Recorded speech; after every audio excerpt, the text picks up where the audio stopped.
আপনি সেটা প্রচার করুন। যদি এই দায়িত্ব আঞ্জাম দিতে ব্যর্থ হন তাহলে জেনে রাখেন আমার সত্য আপনি নেশাদের দায়িত্ব আঞ্জাম দিচ্ছেন না। এত কঠোর ভাষা বলা হয়েছে।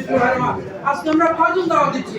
আলহামদুলিল্লাহ আমাদের সমন্বয়কারী মধ্য দিয়ে আজকে যে অবারিত সময় আমাদের কাছে দিয়েছে, আমাদের প্রত্যেকটা ব্যক্তিকে ভূমিকা পালন করতে হবে।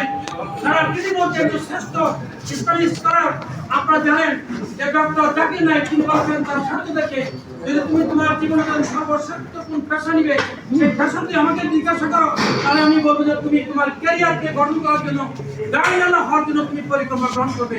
আজকে আমাদের সকলে দাঁড়িয়ে ভূমিকা পালন করা দরকার। প্রিয় ভাইয়ের আমার, এই জন্য আপনাদেরকে ধন্যবাদ। সবিশেষ